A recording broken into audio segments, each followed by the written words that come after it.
नमस्कार, आप देख रहे हैं स्वतंत्र शक्ति न्यूज। स्वतंत्र भारत की स्वतंत्र आवाज। करोड़ों के कारम डैम ने गरीबों का विनाश कर दिया। कब होगी भ्रष्टाचारियों पर कार्रवाई? अब खबर विस्तार से। धार के बहुचर्चित 305 करोड़ के कारम डैम का ऐसा घटिया निर्माण किया गया कि वह एक ही बारिश नहीं झेल पाया। विकास योजना के तहत बनाया गया डैम गरीबों के विनाश का कारण बना। कब होगी भ्रष्टाचारियों पर कार्रवाई? क्या इसी प्रकार से जनता के पैसों का विनाश होगा? डैम निर्माण करने वाले ठेकेदार इंजीनियर कब जाएंगे जेल, या फिर कोई हो जाएगा हेराफेरी का खेल?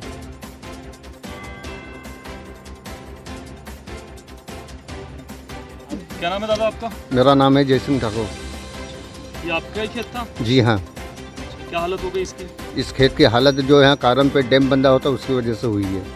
पूरी तरह से सब फसल और सब नष्ट हो गई। बिल्कुल पूरी तरह से फसल भी नष्ट हो गई है। बिल्कुल ये नदी में तब्दील हो चुका है और हमारा घर भी जो था वो भी बह के बिल्कुल खंडर बन चुका है।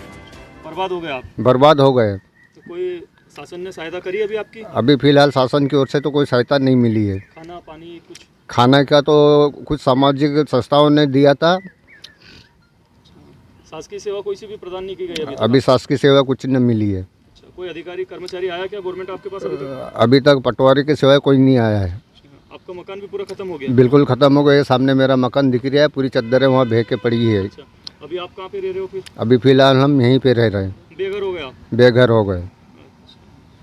कितने बीघे जमीन थी आपकी ये? हमारी ये 8 बीघा ज़मीन है। पूरी फसल समाप्त हो गई? पूरी ख़त्म हो गई क्या है। तालाब बन गया क्या? तालाब बन गया। क्या बोलना चाहोगे आप? हम यही बोलना चाहेंगे कि शासन जितनी जल्दी हो सके हमें उचित मुआवजा दे और जल्दी से जल्दी हमें राहत पहुँचाए। पूरी तरह से नष्ट हो चुका है। ये देख ही रहो आप, बिल्कुल तालाब में तब्दील हो चुका है पूरा खेत। साइड से पानी निकाला और वो साइड से पानी निकाला तो 4 घंटे जेसीबी चली और 80 लाख रुपए का उन लोगों ने बिल ठोक दिया शासन के नाम पे। अच्छा, ये अभी जैसे कि चलाई हाँ हाँ जी सर। पूरा भ्रष्टाचार कर दिया और भ्रष्टाचार को सुधारने में हाँ, और शासन से जो भी पैसा इन लोगों के खाने पीने की रहने वहने की सुविधा के लिए आया था वो शासन के जो कर्मचारी थे, अध्यक्ष वगैरह, सब लोगों ने भ्रष्टाचार में लगा दिया। और जनता को कुछ भी सहायता प्रदान नहीं की सर। इसका नुकसान हुआ उसको कुछ भी प्राप्त नहीं हुआ? कुछ भी नहीं। ये देखो अपने सारे किसान भाई, वो जनगण किसी को भी कुछ भी नहीं दिया गया शासन? ये तो सर जैसे जो ये प्राइवेट संस्था, सामाजिक संस्था, जो आंदोलन की टीम है वो आंदोलन की टीम इनको ना चाय नाश्ता। शासन अभी तक कोई आया? तहसीलदार, कलेक्टर अभी इसके बाद के क्षति होने के बाद कोई आया गया? क्षति होने के बाद में कोई नहीं आए। पहले आए थे जब डैम फूटने वाला था, फूटने की कगार पे था, तब थे। तो शासन प्रशासन इतनी लग गई थी कि यहाँ किसी भाई को नहीं रहने दिया। वाले लोग, लाइट पानी रोड नहीं है, पहाड़ियों पे कैसे रह रहे हैं, बहुत सारी परेशानी लोगों की। प्रशासन ने एकदम उनको दूर क्षेत्र से उठा दिया, पर उनके कभी ध्यान नहीं देखा कि वहाँ पर क्या स्थिति बनी है। वहाँ पर पानी की व्यवस्था नहीं, लाइट नहीं है, रोड नहीं, कुछ भी नहीं है पहाड़ियों में। बिना सुविधा के सबको भगा दिया गया यहाँ से। उनकी वहाँ राजस्व ज़मीनें हैं, वन पट्टा भी है, पर ये लोगों ने वहीं उचित समझा चलो वहीं रह लेंगे। पर प्रशासन ने ना लाइट की व्यवस्था करी, ना रोड की व्यवस्था करी और ना कुछ नहीं। मेरा नाम मुकेश भगोरिया और मैं नर्मदा बचाओ आंदोलन का कार्यकर्ता हूँ। पिछले 5 दिनों से मैं यहाँ देख रहा हूँ कि यहाँ प्रशासन बड़ी मात्रा में मुस्तैद था बांध का पानी निकास करने के लिए, और सारे लोगों को घर से बाहर निकाल दिया गया था। उनके पशुओं को जबरन बाहर निकलवा दिए थे क्योंकि पानी आने की संभावना थी, ये कहते हुए लोगों को कोई संभलने का मौका भी न दिया। सुबह 7 बजे आकर के उनको बाहर निकाला गया और उनके लिए खाने की जो व्यवस्था थी वो भी शासन ने नहीं की। प्रशासन ने कुछ लोगों को ज़रूर धामनोद ले जाकर रखा, लेकिन उनके पशुओं को क्या खिलाएंगे, कैसे रखेंगे, ये कोई व्यवस्था नहीं थी। बात यह है कि ये डाउन स्ट्रीम का क्षेत्र है बांध के, और यहाँ पर जो नुकसान हुआ है आज बहुत बड़ी मात्रा में हुआ है। ये जो 20-25 जो किसान है इनकी पूरी खेती बर्बाद हो चुकी है। अब इनकी जीविका का आधार ही ख़त्म हो चुका है।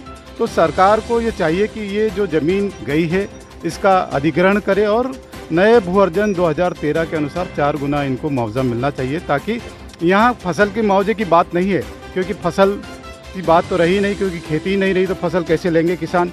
ये सबसे बड़ी बात है। और सबसे बड़ी बात यह है कि आदिवासी क्षेत्र है, और आदिवासी क्षेत्र में जब कोई परियोजना बनती है तो यहाँ ग्राम सभा का इनको अधिकार है। ग्राम सभा से पूछे बगैर कोई कार्य नहीं हो सकता है। और जब यहाँ इतना भ्रष्टाचार हो रहा था या जो भी कार्य हो रहा था, जितने अधिकारी और मंत्री यहाँ पर आज मौजूद थे, मतलब जिस समय ये पानी निकासी का समय था और जब मौजूद थे, उसके पहले अगर आकर निगरानी करते तो शायद ये स्थिति आज यहाँ नहीं बनती और किसानों का नुकसान नहीं होता। बहुत ज़रूरी है कि इनका अधिग्रहण करके 2013 के कानून के अनुसार इनको नुकसान और मुआवजा मिलना चाहिए। मतलब ये कह सकते हैं कि जो ये बांध फोड़ा गया या इस बांध से जितनी हानि पहुंची है उसकी क्षतिपूर्ति अब या ज़मीन वापस से सही नहीं हो सकती। बिल्कुल सही नहीं हो सकती। कैसे होगी? क्योंकि पूरी मिट्टी बह गई है, सारी नदी और बांध के जो पत्थर है वो बह के उनके खेत में आ गए। अब इतना खर्चा लगाना उनके लिए संभव नहीं है, क्योंकि किसान पहले ही कर्जे में गड़ा होता है और इतना खर्चा अब नहीं कर सकते। लाखों रुपए लगा करके वो खेत में मिट्टी डाले या उसमें वो पत्थर हटा सके या उसकी जीविका चलाएगा या कैसे क्या करेगा, ये उनके लिए बहुत ही कठिन समय है। इस पर करोड़ों के विकास ने मतलब पूरा सर्वनाश कर दिया गरीब आदिवासियों का। जी हाँ, ये विकास के नाम पर ये परियोजनाएं जो बनती है वो विनाश ही लेकर आती है। हमने तो भोगा है सरदार सरोवर में कि हमारे 245 गांव डूब में गए हैं और 37 सालों के संघर्ष के बाद हमने लिया है, लेकिन आज भी लोग बाकी है। तो यहाँ तो सरकार ने पुनर्वास ही नहीं किया। पुनर्वास के नाम पे 5 लाख रुपए देके उनको यहाँ से हटा दिया गया।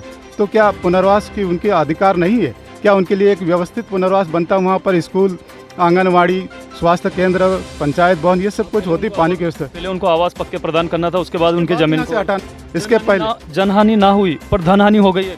जनहानि जरूर नहीं हुई, लेकिन धन हानि हो गई, खेती की हानि हो गई, उनकी जीविका की हानि हो गई है। सैकड़ों किसान बर्बाद हो गए। सैकड़ों किसान बर्बाद हो गए हैं और आज उनका परिवार कैसे चलेगा, ये गंभीर सवाल उनके सामने। अभी तक शासन प्रशासन का कोई व्यक्ति आया क्या सूद लेने के लिए?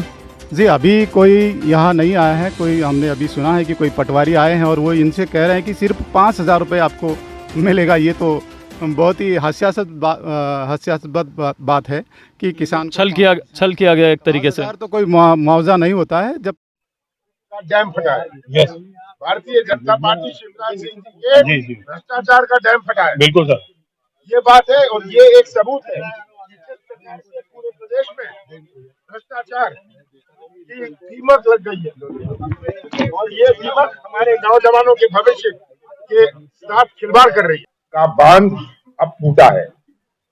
मैं बांध पर गया, लोगों से मिला, जिनकी जमीन, जिनकी फसल, जिनके मकान सब चौपट हुए हैं। ये उदाहरण अपने प्रदेश में जो भ्रष्टाचार की व्यवस्था बनी है इसका एक उदाहरण है। मैं मुख्यमंत्री था और मैंने कार्रवाई शुरू करी थी ई टेंडरिंग के बारे में। ये कार्रवाई चल रही थी। आज किस प्रकार से बाढ़ आई हुई है, मध्य प्रदेश में भ्रष्टाचार की बाढ़ आई हुई है, भ्रष्टाचार की दीमक लगी है और इससे हर वर्ग, हर व्यक्ति प्रभावित हो रहा है। ये भ्रष्टाचार का पैसा हमारे नौजवानों के भविष्य को प्रभावित करता है। ये हमारा भ्रष्टाचार जो हो रहा है हर चीज में, हर ठेके में, जब तक सौदा ना हो, जब तक भ्रष्टाचार ना हो, वो सौदा कंप्लीट नहीं होता। इतनी सारी योजनाएं रुकी पड़ी है क्योंकि दलाली का सौदा अभी पूरा नहीं हुआ। ये आज परिस्थिति पूरे प्रदेश की है। मैंने आज देख के ताज्जुब हुआ डैम को, और आप में से अगर कोई गए हैं, किस तरह मिट्टी का डैम, पता नहीं ऐसे कितने डैम मध्य प्रदेश में बने हैं। हमारे पुल, अभी हाल में ही पुल बह गए और ये पहली बरसात थी इस डैम की। ये कारम डैम की पहली बरसात थी जहां ये इतनी बड़ी दुर्घटना हुई और 100% आदिवासी ये प्रभावित हुए हैं। इनकी जमीन, इनका घर, और जो जमीन केवल फसल नहीं गई, ये तो जमीन भी गई। वहां पत्थर आए, मिट्टी सब गई, बह गई। अब ये जिंदगी भर के लिए भी यहाँ खेती नहीं कर सकते। ये इसको हम नहीं छोड़ेंगे। इसमें कोई कार्रवाई अभी तक नहीं हुई। फौरन FIR लगाना था। आप सबने देखी कैसे मिट्टी का डैम बना है, इसमें तो कोई कसर बची थी। इससे बड़ा प्रमाण क्या हो सकता है भ्रष्टाचार का।